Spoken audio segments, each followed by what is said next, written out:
The project that my part of the project, Megan and I were both doing our own basic project sort of things. Megan's work is an outgrowth of her work. And at the same time that Megan was doing her thing, I was doing a project where I was writing these poems about birds. So I'm going to read you some bird poems. The first one is the piece that is part of the installation, and it's called Ruby-Crowned Kinglets. And basically what I did was I collaged in a bunch of different texts that were inspired by the poems, such as the biblical verse where God basically tells Abraham that he and his wife are going to have kids, and they're in their 90s. And excerpts from the screenplay for Chinatown.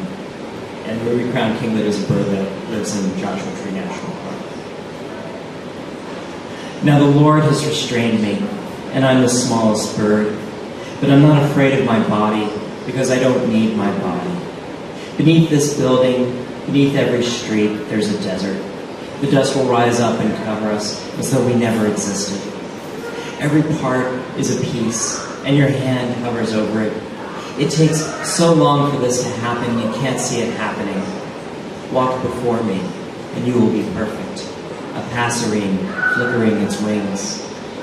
And I will put laughter in the middle of your name, and all your words will be nouns. Your fear will not be in front of you, and the water when it comes. It comes in different parts of the river, every night a different part. After I'm old, I shall have pleasure. I shall dine upon eggs and hover beneath leaves and branches, down the side of a cliff to the desert below. Then I found out that you were dumping water every night. I was drowned. But nothing is too hard that time won't soften, which is a promise, so you decided to save it. And the kingdom of things, it's so meaningful, as a frame is on fire and afraid of your sun, as a frame is made of water, which is fearless and will not hold anything you want. Out of the water, a pair of eyeglasses, his finger poking through where one lens is shattered. They are heavily bifocal and reflect the sun. Ruby-crowned kinglets shall be of her. I will be 100 years old when I have a son, and my wife will be 90. I will only spend my winter with him, but he will love us. I will spend my last ice coins to buy him clothes. We'll live in the desert near Joshua Tree. So this one's called Anna's Hummingbirds. And Anna's Hummingbirds is pretty much, I think, the species of hummingbird that visits our yard. Anna's Hummingbirds visit our yard, and I feel blessed. Investigating tangles, don't you want to? I'm tangled too, but there's a lot to check out.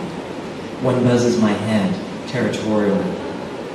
Not ownership, but belonging to. Not the best in 2 weeks, the garden asparagus towering, the artichokes erupting and buzzed by a hummingbird. One at a time. Might also be looking for earwigs. I bet they keep those too. I bet they see colors we can't.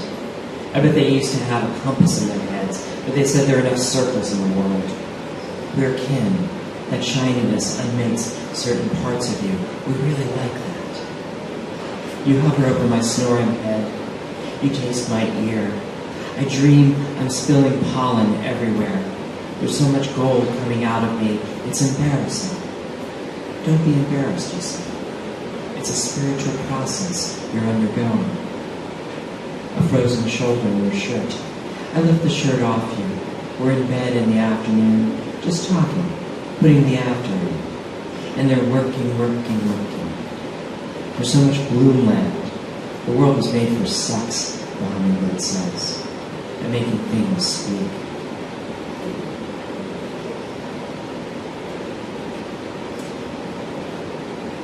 This one's called Grasshopper Sparrow. The land is mode of its namelessness, bravery towards universal things. Oh, also part of this includes an interview with the lead singer for Antietam. Am I popping my piece? I am popping. No. Project a little bit louder. Okay. I just get in this sort of moody, mystical voice when I'm reading on a microphone. I can't help it. I'm sorry. Grasshopper sparrow. The land is mowed of its namelessness, bravery towards unusual thing, a risk for me, risks are good. Symptoms flare, get to arch into your own body, deep in its own exile. Oh, sparrow, you say, longed and getting heavier. In this state, I'm more fully a sense. You use the word body too much. Someone should pinch you every time you say it. Someone should take the keys away from you if you're going to drive like this. I get the music undercover with my post-midnight transistor radio.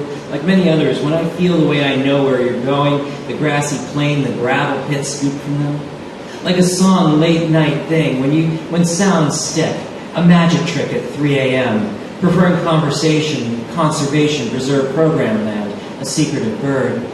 Turning a knob between zones of static, white noise and oscillation tones, even to this, another's knifing through, anything is possible, their buzzy song.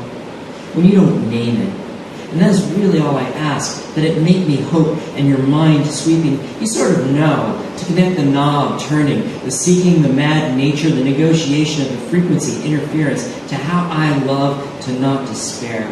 Grasshopper sparrows stay out of sight unless they are singing. They will perch on a weed stalk, shrub, or fence wire, and belt out issues of feeling alone and a part of things at the same time. In a jar, like a lightning bug, I'm brave. I'll read two more. This one's called San Pablo's Song Sparrow. There's a bird that says pause carefully in the ginkgo tree in front of us. I go, huh. My dog would go, huh. And then she'd say because for the very first time. Little babies, you're all such little babies, she says.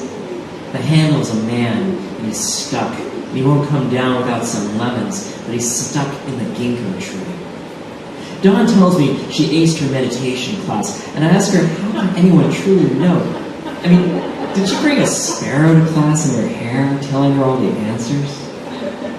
So go to the store before you get stuffed in the mouth of a cat and the sunning itself. Go to the store before the song sparrows have something to say about you. Pop quiz, say the sparrows. Your dead boyfriend is alive somewhere. Reincarnation. He's looking good in his baby body. Do you wait 19 years? Or do you build a quick throw chamber and make him watch pornography all day long? San Pablo song sparrows learn songs from their neighbors. They choose where they will live on the familiarity of the music they hear. Just keep talking, they say. We're still making up our minds about it. Like meditation class in life, everyone gets graded on a curve, says the dog. She sniffs around the yard sneakily, a minor plot point in song sparrow narrations.